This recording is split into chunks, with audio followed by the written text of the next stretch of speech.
हिमाचल प्रदेश में 4 लोकसभा सीटें, शिमला, हमीरपुर, कांगड़ा, चंबा और मंडी। 3 सीटों पर, लोकसभा सीटों पर भारतीय जनता पार्टी पिछले लोकसभा चुनाव में सशक्त मानी जा रही थी कि जीतेंगी। चौथी विधानसभा सीट मंडी, जहां से राजा वीरभद्र सिंह का जो परिवार है आगे बढ़ता गया, वहां से निकलकर एक छोटे से कार्यकर्ता और पार्टी ने एक अहम जिम्मेदारी दी, रामस्वरूप शर्मा जी को, और सांसद बनाया। और उसी के तहत हिमाचल एक्सप्रेस पर आज रामस्वरूप शर्मा जी हमारे साथ बातचीत करने के लिए मौजूद हैं। छोटा सा कार्यकर्ता पार्टी का इतना बड़ा पद लेता है, जनता के बीच जाता है, कितने वर्षों से वो पार्टी की सेवा कर रहा है और जीत तोहफे में देती है जनता लोकसभा चुनावों में। रामस्वरूप शर्मा जी हमारे साथ हैं। सर, पहले तो आपका बहुत बहुत स्वागत है। धन्यवाद जी, आप सर मेरे को एक चीज बताइए, आपके जहन में था कि पार्टी आपको ये जिम्मेदारी देगी और पार्टी ने जिम्मेदारी दी, कहीं आपको लगता था कि जनता आपके साथ है लोकसभा चुनावों में? बिल्कुल, पूरा विश्वास था जी। मैं वर्षों से पार्टी का काम करता आ रहा था। कई चुनाव जिताए थे, लड़ाए थे, लेकिन कभी चुनाव नहीं लड़ा। जी। इसलिए कहीं यूँ गलतफहमी थी कि रामस्वरूप ने कभी चुनाव नहीं लड़ा, जी।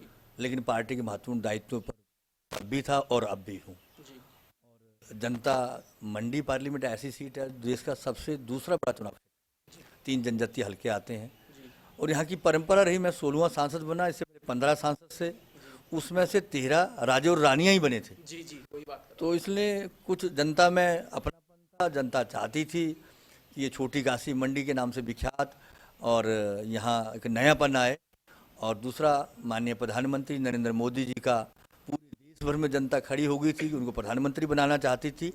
तो दोनों विषय ऐसे जुड़े जहाँ मोदी जी का इस प्रदेश के प्रति, इस पार्लियामेंट के प्रति उनका अपनापन था और जनता साथ खड़ी हुई। और आज मुझे जनता ने सौभाग्य दिया कि मैं सांसद के रूप में भारत की सबसे बड़ी पंचायत में बैठने का मौका। जी, आप सर मेरे को एक चीज़ बताइए, सांसद इस वक्त आप मंडी लोकसभा सीट से हैं, ऐसी कौन सी समस्याएं हैं? क्योंकि लाहौल स्पीति की बात करें, वो भी आपके अंडर आता है। बहुत सी समस्याएं अभी भी बाकी हैं जो पिछले कई वर्षों से जितने भी सांसद यहाँ रहे हैं हुई नहीं हैं, उनको पूरा करने के लिए क्या कार्य कर रहे हैं आप? देखिए, मंडी पार्लियामेंट की जो समस्या थी ज्यों की त्यों बनी हुई थी। जी। पठानकोट से मंडी नेशनल हाईवे बनना था, वो बन नहीं पाया। जी। रेल ट्रेन जो थी वो पठानकोट से मंडी आनी थी, जी। पठानकोट से लेह जानी थी, वो काम वर्षों से रुका पड़ा था। वो ट्रेन अंग्रेज लेकर आए थे, वो जून आके रुक गई थी। हमारा कीर्तपुर मनाली 4 लेन, वो काम अधूरा पड़ा था, कंपनियां भाग गई थी। ये बात थी। जो हमारे बॉर्डर थे, चाइना बॉर्डर थे, लाहौल स्पीति किन्नौर में चाइना की कई बार सेना आ जाती थी, हमारी सीमाओं का प्रवेश करती थी और हम बॉर्डर तक सड़कें नहीं बना पाए थे। हमारी सारी जो मशीनरी थी बॉर्डर रोड की, वो सारी रुकी पड़ी थी।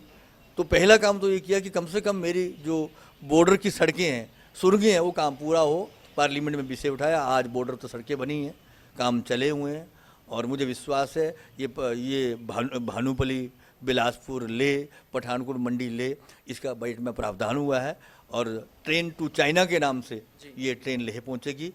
पठानकोट मंडी 4 लेन सैंक्शन मिल चुकी है, काम आगे बढ़ा है। और ये कीर्तपुर मनाली मंडी से 9 टनल बनेंगे, ये रोड बड़ा अच्छा बनेगा। हमारी हवाई सेवाएं, जहाँ 3-3 जहाज उतरते थे, उस हवाई अड्डे का विस्तार होना था। अभी तक इसकी ज़मीन उपलब्ध सरकार नहीं कर पाई, केंद्र ने स्वीकृति दी है। 150 हवाई अड्डों का निर्माण होना है। तो मैंने आग्रह किया कि एक हवाई अड्डा जैसे घोघरदार, सुंदरनगर, उस ज़मीन का सर्वे हुआ है और मुझे विश्वास है अगर हिमाचल सरकार ने इस ज़मीन उपलब्ध करवाई तो एक हवाई अड्डे की शिलान्यास शीघ्र यहाँ होगा, ताकि मंडी में ये हवाई अड्डे की जो डिमांड और भुंतर हवाई अड्डे की विस्तार की जो मांग लगातार बढ़ी है, वो पूरी होने वाली है। जी, एक सवाल सब आता है, कांग्रेस सरकार को प्रदेश में 4 साल हो गए हैं, कितना विकास आपके मंडी लोकसभा क्षेत्र का हुआ है, ये आपसे पूछता हूँ। देखिए, माननीय प्रधानमंत्री सबका साथ सबका विकास, जी। जो पैसा हिमाचल को मिलना था उससे ज़्यादा पैसा सरकार को दिया है। लेकिन इन 4 वर्षों में वीरभद्र सरकार भ्रष्टाचार में डूबी रही, कोर्ट कचहरियों में उसका काम चलता रहा, करोड़ों अरब रुपए वकील को फीस देने पर फूके। सारे मंत्रियों के दल शिमला जाते थे, कोई मुख्यमंत्री को हटाने जाते थे, कोई मुख्यमंत्री को बचाने जाते थे। ये 4 साल का समय इसी में बीता है। और जो वादे किए थे वीरभद्र सरकार ने वो आज ज्यों के त्यों लंबित पड़े। उन्होंने बेरोजगारी भत्ते की बात की थी, उन्हें हर घर को नौकरी देने की बात की थी। कई ऐसे वादे वो वैसे वैसे धरे पड़े हैं। आज चुनाव आने वाले हैं तो आज वो कैबिनेट के फैसले करने हैं। आज बाबा रामदेव की उनको याद आने लगी, जिनको जी भर पर कोसते थे। इन 4 वर्षों में हिमाचल प्रदेश का जो फल जड़ी बूटियाँ थी, अगर ये आज वो प्रोजेक्ट चल पड़ता तो आज हिमाचल प्रदेश को करोड़ों अरबों का राजस्व मिलता, बेरोजगारों को काम करने का मौका मिलता। लेकिन बाबा रामदेव का उद्योग चलने नहीं दिया। आज चुनाव आए तो आज उनकी चिंता सताने लगी है, तो अब चुनाव की दृष्टि से काम करने लगे हैं। मैं मंडी जिला की आपसे बात करता हूँ। सबसे पुराना अगर कॉलेज था वल्लभ भाई पटेल जो महाविद्यालय, सबसे पुराना यूनिवर्सिटी बननी चाहिए थी, लेकिन इस सरकार ने यूनिवर्सिटी बनने नहीं दी। मैं माननीय प्रधानमंत्री जी का आभारी हूँ कि अब क्लस्टर यूनिवर्सिटी की स्वीकृति मिली है, पैसा आ चुका है।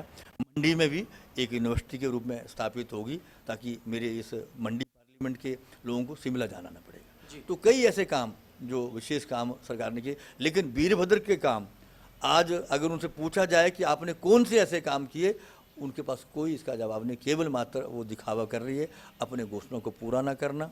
और इस भ्रष्टाचार के रूप में पूरा मंत्रिपरिषद आज डूबा पड़ा है और एक दूसरे को आरोप प्रत्यारोप लगते हैं। इसी में 4 साल बता दिए जी।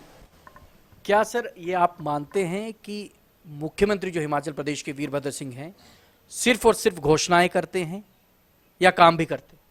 देखिए, जहाँ तक मुख्यमंत्री का बहुत बड़ा दायित्व आता है और उनके पास अधिकार होता है, उनको पावर दी है जनता ने, ये नहीं बात वो काम नहीं करते हैं। लेकिन जो काम करने चाहिए थे, जो काम दिखने चाहिए थे, जो वादे उन्होंने किए हैं वो पूरे नहीं। अच्छा, वादे पूरे नहीं करते। और जो काम करने वाले थे कि आज ये 4 लेन का काम चला है, आज लोग संघर्ष कर रहे हैं। भूमि अधिग्रहण बिल पार्लियामेंट में रखा गया था, पूरा विरोध किया। वीरभद्र जी खुद धरने पर बैठे, किसानों के लिए लड़ते रहे। आज किसान आपने देखा सड़कों में 4 गुना मुआवजा मांग रहे हैं। कुल्लू मनाली के जमीन जो एक बिस्वा जमीन 4 और 5 लाख को बिकती है, उसको 13,000 मुआवजा दिया जा रहा है। आज किसानों के लिए लड़ने वाले, दिखावा करने वाले पार्लियामेंट चलने नहीं दी, आज किसान उनके आगे झोली फैला के बैठा है। वही स्थिति रेलवे की होगी। कोई जो काम दिखने चाहिए, आज माननीय प्रधानमंत्री जी ने लाखों करोड़ों रुपए ग्रामीण विकास के लिए दी। पंचायतों को सीधी राशि आई, लेकिन 2-2 किस्तें जमा पड़ी हैं, उसको खर्चन करने का अधिकार नहीं दिया। नरेगा का बजट आपने देखा, माननीय प्रधानमंत्री जो 10,000 करोड़ होता था, आज 48,000 करोड़ की राशि जारी कर दी। आज माननीय प्रधानमंत्री जी ने डायलिसिस मशीनें, हमारे हिमाचल वासियों को चंडीगढ़ जाना पड़ता, दिल्ली जाना पड़ता था, आज मशीनें लगी। स्टंट की बात करते तो 3 लाख को पड़ता, आज उसकी राशि 20,000 30,000 में स्टंट पड़े। ये जो काम करने वाले थे वो किए। लेकिन प्रधानमंत्री फसल बीमा योजना, किसानों की आज बीमा करने में जो राहत मिलनी चाहिए थी, वो योजना अभी तक अधूरी पड़ी है। प्रधानमंत्री सिंचाई योजना, जैसे किसानों की उनको सिंचाई के लिए ये काम होने वाला था, वो काम लटका, 2,000 करोड़ की राशि जारी कर दी, लेकिन काम लटकाए जा रहे हैं। तो ऐसी बड़ी बड़ी योजना जैसे जनता को लाभ होना था, वो सारी योजनाएं बंद पड़ी। जी, एक और बात सर, हिमाचल एक्सप्रेस की टीम ये पूछना चाहती है, आपके सांसद जितने भी हैं उनसे हमने बात की है, उनका ये कहना है केंद्र से राशि जो है वो दी जाती है, लेकिन प्रदेश सरकार उसको खर्च नहीं कर पाती या खर्च करना नहीं चाहती। कितनी सच्चाई है इस बात में? अभी जीता जाता उदाहरण मैं आपको दूं, जो हमारे जनजातीय क्षेत्र हैं, वीरभद्र जी और इनकी सरकार बड़ी रोना रोती है। आज जो ट्राइबल पैसा फंड आया था और जिलों में खर्च कर दिया, वो पैसा केंद्र ने वापस मंगाया। ट्राइबलों की चिंता करने छोड़ दिया। आज लाहौल स्पीति में हेलीकॉप्टर सेवाएं बंद पड़ी, हर सड़क सेवाएं बंद पड़ी हैं। कोई ध्यान उनका ट्राइबल के लोगों के प्रति बिल्कुल नहीं है। केंद्र से जो पैसा आया है वो पैसा वहीं का वहीं पड़ा है। सुरंगों के लिए निर्माण के लिए पैसा आया है, 4 लेन के लिए पैसा आया है, नेशनल हाईवे के लिए पैसा आया है। यहाँ तक मैं बताऊँ कि आप कभी शिमला जाते, तथा पानी जहाँ वो गर्म चश्मे थे, धार्मिक स्थल था, वहाँ डैम बन गया, उसकी DPR बनाने के लिए आज केंद्र के मंत्री पीयूष गोयल जी, हमारा NTPC डिपार्टमेंट करोड़ों रुपए देना चाहता हूँ घाट बने, लेकिन उसकी DPR अभी तक बना पाए। आप घुघुरधार हवाई अड्डे का सर्वे टीम आई थी, उसकी डीपीआर बनाने की योजना केंद्र को नहीं भेज पाए। इन्हें जो विकास दिखना चाहिए, होना चाहिए था, उस विकास को रोकने का प्रयत्न किया गया, चाहे वो पैसा किसी माध्यम से आए, ताकि कहीं मोदी सरकार का नाम ना आए। आपका ये कहना है कि सरकार हर एक मोर्चे पर प्रदेश सरकार नाकाम रही है। जो जहाँ तक आपने जो विषय नाकाम की बात करूँ कि कोई ऐसा मोर्चा, पहला मोर्चा था युवाओं को हर घर को नौकरी देना, किसी को नहीं देगी। दूसरा मोर्चा था कि हम बेरोजगारों को बेरोजगारी भत्ता देंगे, वो भत्ता नहीं दिया। तीसरा था हम सड़कों का जाल बिछाएंगे, पुलों का जाल बिछाएंगे। आप देखिए सड़कों की क्या स्थिति बनी है। केंद्र से पैसा आने के बाद भी वो स्थिति सुधरी नहीं है। ट्राइबल क्षेत्रों के लिए पैसा आया, वो पैसा लंबित पड़ा है। तो मैं ये चाहूँगा कि ये कांग्रेस के लोग काम करना नहीं चाहते। इनकी मानसिकता या तो ये बनी है कि हम केवल 5 वर्ष के लिए आए हैं और 5 वर्ष के बाद दूसरी सरकार आ जाएगी, इसलिए इन्होंने काम करना छोड़ रखा है। और जो अपना जो वो करना चाहते हैं अपना हित, उसमें पूरे लोग लगे हैं। और युवाओं से खिलवाड़ कैसे किया, तो उसका उदाहरण भी आपको देता हूँ। मोदी सरकार ने, माननीय प्रधानमंत्री ने ये निर्णय लिया था, क्लास 3 और 4 के जो कर्मचारी होंगे वो मेरिट के आधार पर रखे जाएंगे। आज पूरे जहाँ भारतीय जनता पार्टी की गवर्नमेंट है, केंद्र सरकार है, सब में मेरिट के आधार पर नियुक्तियाँ हो रही हैं। लेकिन हिमाचल सरकार ने 5 बार कैबिनेट में फाइल आई कि ये नियुक्तियाँ हमें मेरिट के आधार पर करनी चाहिए थी। आज वो 5 बार फाइल लंबित रही है, क्योंकि ये अपने परिवार के लोगों को, अपने रिश्तेदारों को, नातों को रखना चाहते हैं। वो इंटरव्यू के माध्यम से योग्य व्यक्तियों को, युवा जो पढ़े लिखे युवा हैं, उनको इस इंटरव्यू के माध्यम से बाहर करती हैं। और जो योग्य व्यक्ति छूट जाते हैं, लेकिन उनके चहेते लगते हैं। आज वो फैसला अधूरा पड़ा। जी, एक और सवाल सर, हिमाचल प्रदेश में विधानसभा चुनाव जो हैं वो 1 साल से कम समय रह गया है। क्या लगता है आपको कि भारतीय जनता पार्टी इस बार प्रदेश में अपनी सरकार बना पाएगी? बिल्कुल 100% सरकार बनाएंगे। हम 50+ की योजना लेकर चले। आज हमारा कार्यकर्ता मतदान केंद्र से लेकर अपने जो केंद्र की योजना है, जनता से सीधा संपर्क साधने की योजना है। और कांग्रेस की जो कुरीतियाँ राष्ट्रीय स्तर पर थी, चाहे वो प्रदेश स्तर पर थी, और जो उन्होंने मानसिकता बना रखी थी देश को गुलाम बनाने की, उन सारी मानसिकताओं को लेकर जनता के बीच जा रहे हैं। और हिमाचल की जनता तैयार बैठी है, वो कभी विमुख होने वाली नहीं है। ये कांग्रेस मुक्त भारत हिमाचल प्रदेश में ये दृश्य 8 महीने के बाद देखा जाएगा। लोग कांग्रेस से तंग हैं, वहाँ के मुख्यमंत्री, इनके मंत्रियों के आपसी द्वंद्व से, इनके कोर्ट कचहरी न्यायालयों से, इनके परिवार जो उनका पारिवारिक ढांचा चला है, बेटे को स्थापित करने का, पत्नी को स्थापित करने का, उससे दुखी हैं। और मुझे विश्वास है कि जनता भारतीय जनता पार्टी का खुले मन से साथ देगी। जी, बहुत धन्यवाद सर। ये थे मंडी लोकसभा सीट से सांसद रामस्वरूप शर्मा जी।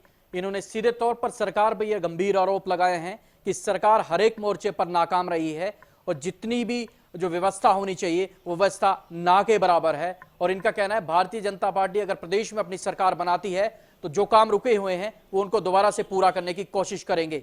कैमरामैन विनोद कुमार के साथ मैं प्रदीप, मंडी, हिमाचल एक्सप्रेस।